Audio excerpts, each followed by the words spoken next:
Economía. La economía proviene de la palabra oikos, que significa casa, y nemo, que significa administrar. Esta es la ciencia social que se encarga de estudiar la extracción, producción, intercambio, distribución y consumo de bienes y servicios, así también la forma o medios de satisfacer las necesidades humanas mediante los recursos que se consideran escasos. Esta ciencia ha sufrido una serie de modificaciones sustanciales en lo que se refiere al uso de los factores productivos y al propio sistema del mercado, los cuales se han ido adaptando a las condiciones de organización de la sociedad dentro de su marco histórico. Debemos recordar que los recursos son escasos y las necesidades humanas son ilimitadas. Debido a que no podemos satisfacer todas las necesidades, debemos elegir, y la elección siempre incluye un costo de oportunidad, por lo que podemos decir que este último es el beneficio que se sacrifica de la mejor alternativa. Por medio del estudio cronológico del desarrollo del razonamiento económico, se podrá comprender claramente cómo se han distinguido los modos de producción desde la Edad Antigua hasta el surgimiento de nuevas ideologías económicas, que tratan de integrar la actual interdependencia de los mercados y de los sistemas de información. Esto aunado a los constantes cambios del entorno que obligan a los agentes económicos a tomar decisiones cada vez más ajustados por las limitaciones de recursos. Todos estos cambios forman parte esencial de la historia moderna de lo que llamamos economía. El razonamiento económico. Es importante recordar que la economía se basa en analizar la toma de decisiones que realizan cotidianamente los individuos, empresas y gobiernos para satisfacer sus necesidades con los recursos escasos con los que cuentan. Por lo tanto, nos enfrentamos a un problema de escasez de recursos. Para lograr definir el concepto real de economía, es necesario analizar el marco histórico del propio razonamiento económico. Para esto lo dividiremos en etapas cronológicas para identificar el desarrollo de este. Primera etapa cronológica. La economía en la Edad Antigua.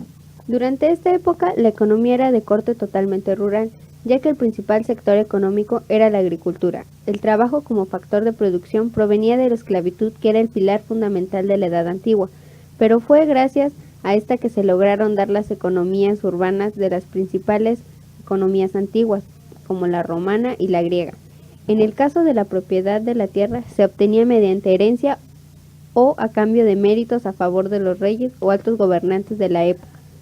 La riqueza que se obtenía no era gracias a la producción de bienes y servicios, sino por recompensas al poder religioso, militar, político y por el excedente de trabajo de los esclavos.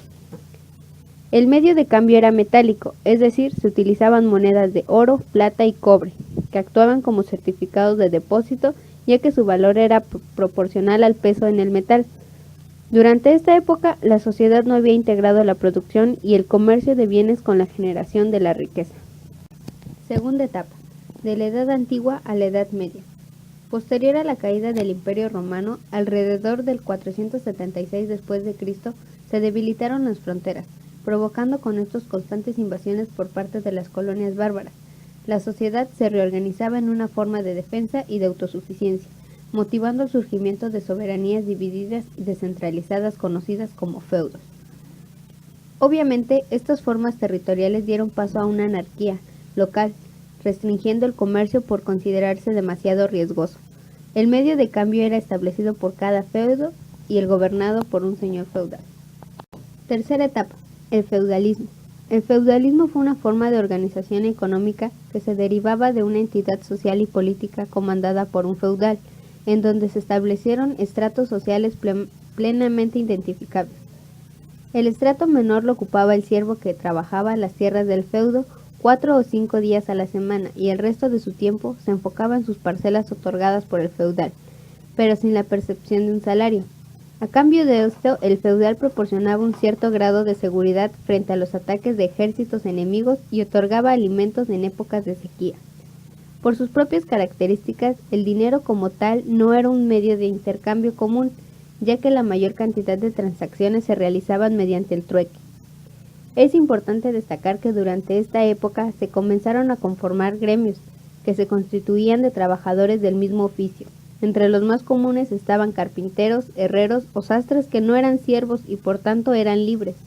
La principal razón de su surgimiento fue la subsistencia, establecía sus precios fijos y no había libre competencia. Cuarta etapa, surgimiento de la economía de mercado. La Edad Media duró alrededor de 1000 años, donde se presentaron cambios paulatinos pero definitivos que dieron fin a este periodo histórico, dando paso con esto a la economía de mercado, que se caracteriza por el comercio, el surgimiento de ciudades, las cruzadas, la reaparición de un poder central, el descubrimiento de América, el fin del sistema feudal y la transformación de los factores de producción. Durante esta época, el trabajo pasa a ser una mercancía con precio de compra y venta. La tierra cambia para volverse una mercancía que se puede comprar o arrendar. El capital es el conjunto de bienes producidos o el dinero ahorrado o con que han sido consumidos que da paso a la producción de otros bienes. Y por otro lado, una modificación significativa fue el surgimiento de la competencia y la introducción del valor agregado. Los cambios anteriores dieron paso a lo que hoy se conoce como economía de libre mercado o capitalismo, donde se originan los conceptos de libre competencia, la libertad contractual y los famosos derechos de propiedad. Quinta etapa, capitalismo. Surge en el siglo XVIII. En este modo de producción, los precios de los bienes son determinados por la oferta y la demanda. Se garantiza la propiedad privada, se genera una gran cantidad de capital, se fomenta la iniciativa de los individuos, se presenta una alta concentración de la riqueza y los precios tienen una función de información sobre el valor de mercado de los bienes. Por otro lado, surgen problemas inherentes a este modo de producción, que son la inflación, el desempleo y la pobreza. Sexta etapa, socialismo. Este modo de producción se caracteriza por privilegiar la igualdad sobre la libertad. Los precios se determinan de manera centralmente planificada. La asignación del trabajo es de acuerdo con las necesidades. No existe la propiedad privada. Se presenta una baja concentración de la riqueza. La sociedad cuenta con redes de seguridad social. No hay desempleo, hay baja generación de capital y no se permite la libertad de asociación y representación gremial fuera de los sindicatos oficiales. Una de las características más relevantes es que los precios se vuelven ficticios, ya que no reflejan el valor de mercado de los bienes y se desalienta la iniciativa del individuo. Séptima etapa, economía social de mercado. La economía social de mercado surge después de la Segunda Guerra Mundial, aunque en realidad no configuró una ideología política nueva e integrada y se ligó fuertemente al socialismo. Se caracteriza porque los países deben adoptar regímenes democráticos y debe garantizar la propiedad privada de los medios de producción, obligando a su uso responsable. Se centra en buscar la estabilidad monetaria y un sistema adecuado de seguridad social para el desempleo, vejez e invalidez. Los mercados han de ser abiertos, al mismo tiempo que se debe evitar los monopolios, los precios máximos y los impuestos a la producción. En el caso de la quiebra de una empresa, el Estado no debe rescatarla. Por último, las instituciones públicas deben favorecer y dar incertidumbre a las actividades económicas. Octava etapa, neoliberalismo. Es una corriente económica moderna que se caracteriza por reducir el poder del Estado al mínimo, bajo la creencia de que la sociedad civil se desarrollará más en un entorno libre de imposiciones gubernamentales. De igual forma, el mercado ocupa un lugar central, con un autoritarismo moral, aunado a un individualismo económico. El nivel del empleo se da de acuerdo con las necesidades económicas y no con las sociales. Se pretende que el bienestar sea provisto por el crecimiento económico y no por el Estado-nación. Y uno de los puntos más importantes es la apertura de los mercados. Por medio del análisis descrito de las diferentes etapas por las cuales se ha ido desarrollando el concepto de economía, podemos comprender la importancia y las perspectivas de cómo y el porqué del razonamiento económico se ha ido adaptando de acuerdo al contexto de los factores de producción y de la organización de la propia sociedad.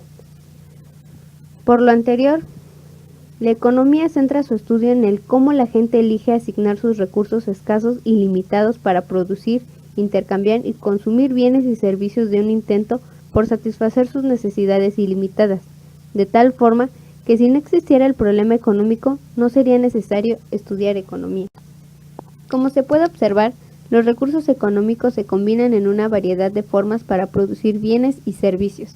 Las principales categorías de los recursos incluyen trabajo, capital, tierra y la habilidad empresarial o de organización para combinarlos de manera óptima por medio de elecciones que realizan los agentes económicos.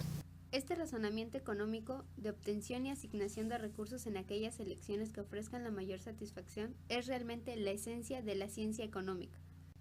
Por último, no debemos pasar desapercibido que Adam Smith es considerado el padre de la economía, pues fue un titán académico que contribuyó a la ética y a la jurisprudencia, así como a la economía.